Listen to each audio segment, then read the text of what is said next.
सास का मायका प्रेम। रिद्धि की सास को हर वक्त अपने मायके का गाना गाने की आदत थी। अरे बस करना माँ, मामा का ये किस्सा तो 50 बार पहले भी सुना चुकी है। अरे हाँ, तो क्यों ना बताऊं। तेरे चाचा तो उस वक्त हाथ झाड़ कर खड़े हो गए थे। तब मामा ही था तेरा जो आगे आया और मदद की। देखो अब ठीक है ना, जो हो गया सो हो गया। क्यों एक बात को हमेशा गाती रहती हो। अब तो बहू घर आ गई है, उसे तो सबको मान कर चलना है ना, कि सिर्फ सास का मायका ही समझेगी वो। तभी वहाँ रिद्धि आ जाती है। माँ, आज मैं घर जा सकती हूँ? माँ को मेरी बहुत याद आ रही है। शादी के बाद एक बार भी नहीं गई। हाँ तो कौन जाता है। अरे मेरी शादी के बाद जब मैं विदाई होकर आई, इतना बड़ा ससुराल मेरा, खाने वाले 10 लोग और बनाने वाली मैं सिर्फ एक। ऐसा लग रहा था जैसे सिर्फ खाना बनाने के लिए ही ब्याह किया है।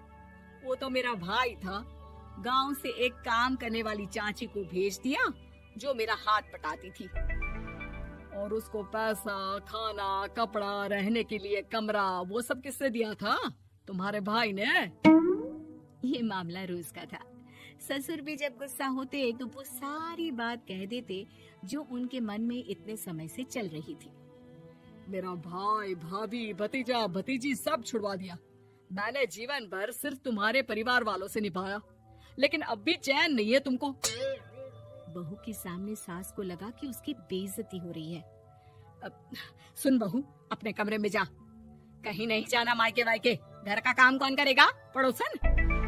बहू समझ जाती है मामला गर्म चल रहा है। कमरे में जाने में ही भलाई है। कमरे में क्या है? तुम्हारी माँ हर वक्त चिक चिक चिक चिक करती रहती है। कल ताई मिली थी तुम्हारी मुझे, लेकिन मजाल है सासू माँ की उन्होंने एक बुराई की हो, लेकिन सासू माँ हाँ, जब देखो तब ससुराल के लोगों की बुराई करती रहती है। बेचारे पापा जी कितना मिस करते हैं अपने घर वालों को। मेरा तो बड़ा मन करता है कि ताऊ जी, चाचा जी और सब मिलकर रहे, ना साथ रहे लेकिन आना जाना तो ठीक से रखिए। हिंदुस्तान और पाकिस्तान एक हो सकता है, लेकिन चाचा और ताऊ के परिवार के साथ हम लोगों का मिलन ना जी ना, कभी नहीं हो सकता। ये बात है। देखिए मेरे साथ ना ज्यादा चैलेंज मत करिएगा। ऐसा कोई काम नहीं है जो मैं नहीं कर सकती। ससुर जी जो कि बहू की बात सुन रहे थे सामने आ जाते हैं। अरे बेटा, तू ये कर सकती है तो प्लीज मेरा परिवार किसी तरह मुझसे मिलवा दे। सारी जवानी तो मैंने किसी तरह काट ली, लेकिन जीवन के इस पड़ाव पर बहुत याद आती है मेरे परिवार की। हाँ हाँ पिताजी, आप चिंता मत करिए, बस मेरा साथ देते रहिए आप दोनों। फिर देखिए कैसे माँ जी भी ठीक हो जाएंगी और पूरा परिवार भी एक हो जाएगा। थोड़ी देर बाद बहू सामान लेकर घर से निकल रही होती है कि मना किया था ना तुझे मायके जाने के लिए, फिर क्यों जा रही है? बहू कुछ कहती इससे पहले ही बेटा बोलने लगता है। क्या है माँ, वो घर जा रही है। वैसे भी उसके माता पिता ने मुझे 10 लाख दिए तब जाकर मेरा काम शुरू हो पाया, वरना तूने मेरे लिए किया क्या है? अरे वाह बेटा, बचपन से पढ़ाया लिखाया, तेरे दुख दर्द में जगी, और आज वो लोग तुझे सही लग रहे हैं। और फिर ससुराल में लड़की खुश रहे, ये तो मायके वालों की जीवन भर की जिम्मेदारी रहती है। तो ये तुमको भी तो सोचना था ना। ताऊ जी ने पापा को पढ़ाया लिखाया, जब तुम नहीं आई थी तो पापा के लिए ताई जी ने पापा की माँ की तरह देखभाल की। अब बोलिए। अरे तू कुछ नहीं जानता बेटा, तेरे पापा को सब पता है, तभी वो उन लोगों से वास्ता नहीं रखते। मैं उन लोगों को जानता हूँ, लेकिन मैं तुम्हें नहीं जानता कि तुम्हारे मन के लायक काम नहीं हुआ तो तुम घर की शांति बर्बाद कर दोगी। सास जोर जोर से चिल्लाने लगती है। तभी वहाँ सास का भाई आ जाता है। अरे क्यों आप लोग मेरी बहन को परेशान करते रहते हैं? पहले ये जीजा कम थे, जब बहू भी आ गई।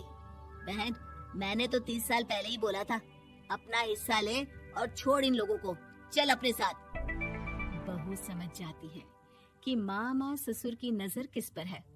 देखा, तुम लोग मुझे अकेला मत समझना, मेरा भाई खड़ा है आज भी मेरे लिए।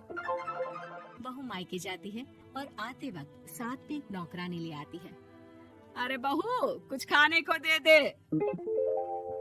अरे आंटी, क्यों भाभी को परेशान करती रहती हो? उनके भाई ने मुझे जिम्मेदारी दी है। किसी भी चीज की परेशानी नहीं होनी चाहिए भाभी को। जो चाहिए मुझे बोलने का। आय हाय, बहू के मायके वालों का इतना दखल। ये मेरा घर है, कोई कल का आए इसे पूरा कैप्चर कर ले, ये बर्दाश्त नहीं होगा मुझसे। क्या हो गया सासू माँ? क्यों सुबह सुबह चिल्ला रही हैं? चमेली, ओ चमेली, क्या कहा था मेरे भाई ने तुझे? अरे दीदी बहुत तेज है आपकी सासू माँ।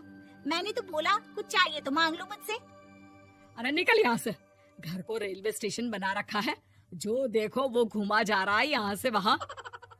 ये कहीं नहीं जाएगी। ये जाएगी तो घर का काम कौन करेगा? मैं। हाँ, और क्या करती है बहुएं? घर का काम ही तो करती है, इसमें नया क्या है? तभी वहाँ ससुर जी आ जाते हैं। हाँ, तो यही बात तो तुम्हें भी समझनी चाहिए थी ना। आज बहू के मायके से नौकर आ गया तो तुम्हें बुरा लग रहा है? अरे तो उस वक्त गर्मा गर्म खाना तो सबने खाया ना। ऐसा तो नहीं है कि मेरे मायके का नौकर था तो सिर्फ मेरे लिए बनाता था। अरे निकालो इसे, फिलहाल बाद में बात करती हूँ। सास का गुस्सा जोर से नौकरानी पर फूटता है। तभी वहाँ बेटा सामान के साथ आकर खड़ा हो जाता है। चलो रिद्धि, तुम ठीक बोलती हो। मेरी माँ को तो हम लोगों की कोई फिक्र है ही नहीं, ये तो सारा दिन सिर्फ अपने बारे में सोचती है। और देखिए, मैं अब से कह रही हूँ कि अब से इस घर की तरफ आपको देखना भी नहीं है। नहीं आना आज के बाद इन लोगों से मिलने। हाँ, बस कभी कभी दिन में 2 बार मिलने आ जाओ। नहीं, बिल्कुल नहीं। ससुर झूठा नाटक करते हुए। मेरी बीवी ने मुझे मेरे ही परिवार से दूर कर दिया, आज बहू मेरा इकलौता बेटा दूर कर रही है। हाय, कैसे जीऊंगा मैं? वाह, वो भाई जो आपको बेटे की तरह मानता था, उन्हें छोड़ने में तो दुख नहीं हुआ। आज खुद का बेटा छोड़कर जा रहा है तो कैसे जीऊंगा? बड़े आए। अब सास समझ चुकी थी कि उससे गलती क्या हुई है।